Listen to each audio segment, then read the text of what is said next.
Ce qui était censé être son Eldorado s'est s'avéré être le début de sa chute. Découvrons ensemble les détails de cette histoire qui dépasse l'entendement. Les faits se déroulent au Canada, dans la ville de Regina. Le monsieur et sa femme ont immigré là-bas en tant que résidents permanents. Arrivés là-bas, les économies avec lesquelles ils étaient venus du pays commençaient à diminuer parce que la chambre là-bas était extrêmement chère. Le monsieur n'arrivait pas à trouver le travail et sa femme non plus. Ils ont survécu pendant 2 ans. Je dis survivre parce que les conditions dans lesquelles ils faisaient pour avoir un peu d'argent pour pouvoir manger et payer leur chambre étaient vraiment très difficiles. Dans ça, le monsieur a décidé que, ok, il faudrait que je réfléchisse pour qu'on puisse sortir de cette situation. Dans sa réflexion, il a décidé d'aller au Bénin. Il part au Bénin parce qu'il voulait arriver là-bas, avoir le pouvoir de la parole et pouvoir exercer les miracles. Vous l'auriez sans doute compris, il voulait devenir pasteur. Allé au Bénin, il a pris ce qu'il avait à apprendre, il est remonté avec au Canada. Pour un début, sa stratégie était très simple. Aller vers les nouveaux étudiants qui venaient, aller vers certaines personnes de sa communauté, voilà, leur dire qu'il est préférable et mieux que voilà, qu'on prie en tant qu'Africains qui venons de l'Afrique, qu'on prie en tant que personne de notre communauté. C'est comme ça qu'il a pu rouler les choses et tout s'est bien déroulé. Il a pu ouvrir une grande paroisse. Avec le temps, il a gagné en autorité. Avec le temps, tellement il faisait les miracles qu'il n'avait plus à partir comme au début vers les gens. Il n'avait plus à partir comme au début dans les universités pour pouvoir prendre les nouveaux étudiants et tout et tout. Le monsieur, entre-temps, du côté de sa vie de famille, il a pu devenir un papa parce que entre-temps, sa femme avait accouché. Un jour qu'il devait se déplacer à l'intérieur du pays, ayant été sollicité pour pouvoir venir exercer un miracle, sa femme se sentant mal et ne pouvant pas s'occuper de l'enfant, c'est comme ça qu'il a dépêché 6 jeunes de sa paroisse pour aller rester avec sa femme. Après quelques jours passés dans la résidence du pasteur, une des jeunes qui était là-bas a décidé qu'elle va faire le ménage. Quand elle prend cette décision de faire le ménage, la femme du pasteur est en train de siester. C'est comme ça qu'elle nettoie. Est venue maintenant le temps où il fallait qu'elle entre dans la dernière chambre. Elle entre, elle se dit que voilà, avant de pouvoir nettoyer à gauche et à droite, il faudrait d'abord qu'elle puisse dresser le lit.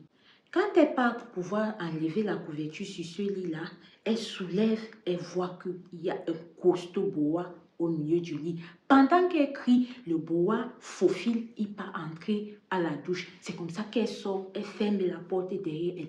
Les autres, ayant compris son cri, viennent lui demander que qu'est-ce qui se passe. C'est là où elle explique ce qu'elle a vu. En même temps, pendant qu'elle est en train d'expliquer, la femme du pasteur se réveille, elle vient au salon, elle demande qu'est-ce qui se passe. On l'explique. Quand on l'explique, elle dit ok, on ne va pas tuer le serpent, on va appeler les services qui s'occupent des animaux pour qu'ils viennent récupérer. C'est là où un des jeunes dit que non, comment on va appeler le service des animaux? Tel qu'elle dit que le boa est parti à la douche, ça veut dire qu'il peut s'échapper à travers les tuyaux de canalisation en entrant dans les bidets là et en se faufilant. Que non, ce n'est pas bien parce qu'on met d'autres personnes en danger. Bêta, on finit avec lui.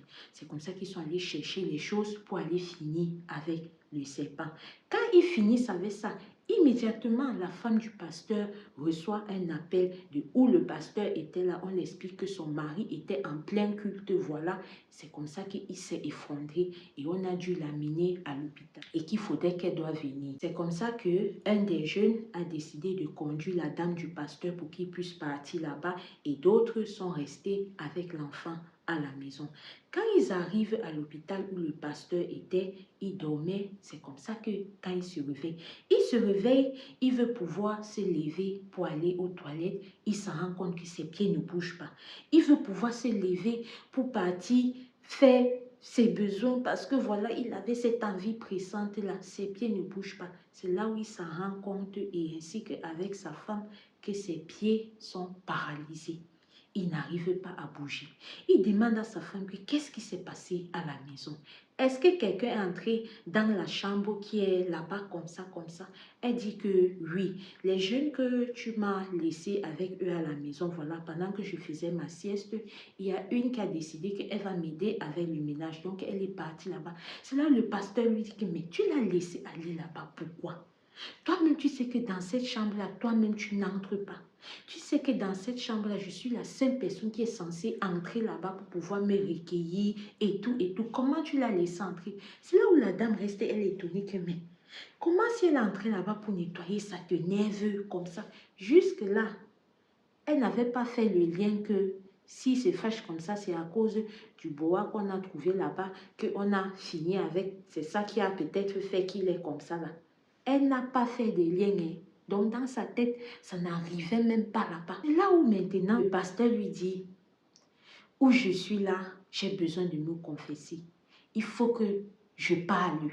Elle demande à son mari que tu as besoin de te confesser comment. Comment est-ce qu'il faut que tu parles? Tu as quoi à dire? Il dit que non.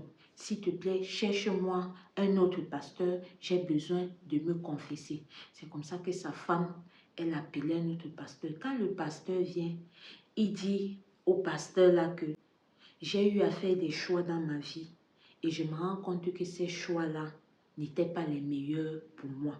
Jusque-là, personne ne comprenait ce qui se passe. C'est là où il poursuit. Il dit que j'étais en plein culte et j'ai fait un malaise. Et mon malaise, je sais le pourquoi je l'ai fait. Et si ce que je ne parle pas, je sais que le pourquoi de ça, là, ça va m'amener. C'est là où l'autre pasteur, là, qui a un peu l'habitude des choses comme ça, lui dit que, ok, est-ce que tu voudrais que ta femme sorte ou qu'elle reste ici pour comprendre? Il dit que non. Je pense que ça la concerne aussi. Il faudrait qu'elle reste ici, là. C'est là où le monsieur demande à sa femme, est-ce que dans la chambre qu'on allait nettoyer, là, on a croisé un boa là-bas dedans? Sa femme dit oui. Et elle était surprise parce qu'elle ne l'a pas dit que dans la chambre qu'on a nettoyée là, on a fini avec un boa là-bas. Tellement le monsieur était fâché que mais comment est-ce que vous êtes allé nettoyer là-bas qu'elle n'a même pas eu le temps de l'expliquer tout en fait. Donc elle était tellement surprise que c'est là où, de par l'expression de sa femme, il dit à sa femme que s'il te plaît, sois forte parce que ce que je vais raconter là, je n'aimerais pas que tu puisses m'interrompre. C'est là où l'autre pasteur conseille à la femme du monsieur d'être vraiment posée. C'est là où il commence, il explique à ce pasteur-là que la vie, quand je suis arrivée ici, là, c'était tellement difficile. Ma femme et moi, malgré que nous étions qualifiés, on peinait à trouver un travail stable. Avec les factures qui venaient et tout ça, j'ai dû réfléchir à un moyen. Et quoi de mieux que de devenir pasteur? Et de par les histoires que j'écoute sur les toiles et tout, j'ai compris que le Bénin devait être l'endroit idéal pour moi. Donc, je suis allée, à travers mes recherches, j'ai pu trouver un maître spirituel en ligne dont je suis allée là-bas qui m'a remis une petite poudre que quand je devais revenir ici, là, je devais faire certaines incantations. Quand je suis revenue ici, j'ai fait ces incantations-là. La poudre-là s'est transformée au boa que vous avez vu là. Et il m'avait dit que la poudre-là, que quand je vais faire et que ça va se transformer en ça, je dois mettre ça dans une chambre où je serai la seule personne à entrer dedans, où je serai la seule personne à voir cela. Et la chambre où je devrais mettre ça, la porte ne devrait jamais être fermée. C'est comme ça que le monsieur explique. Poursuit, dit que depuis des années, il a toujours fonctionné comme ça. Et que c'est grâce à ce boa-là qu'il parvenait à faire des miracles. C'est grâce à ce boa-là qu'il parvenait à amadouer les gens de telle sorte que s'il dit faites A, ils vont faire A. S'il dit faites B, ils vont faire B. Et ce n'était pas tout. Il poursuit en disant que la contrepartie de ça, c'est que toute personne qui franchissait la porte de son église voyait sa destinée automatiquement volée. Toute personne qui traversait la porte de l'église voyait son étoile automatiquement voler. C'est-à-dire que quand tu entrais dans son église, tout ce que tu avais de bon en toi, tout ce que tu avais de lumière en toi, il récupérait ça. C'est comme ça qu'il a fonctionné depuis 10 ans. C'est là où sa femme se met à pleurer que non, non, ne me dis pas que le bois qu'on a fini à la maison là, c'est ce que tu es en train de m'expliquer là. Il dit que oui ma chérie, je suis désolée, mais c'est ça. C'est comme je suis en train d'expliquer là. Et c'est quand vous avez tué cela que où j'étais, je me suis écoulée et je me suis retrouvée ici. Et maintenant, je ne peux pas me servir de mes jambes. J'ai su que si c'est que je ne me confessais pas, ça pouvait m'amener. C'est là où le pasteur qui est venu là a dit à sa femme que vraiment, madame, soyez fort. On va juger le cas de votre mari plus tard, mais à l'heure où nous sommes si là, il faudrait qu'on puisse prier pour lui.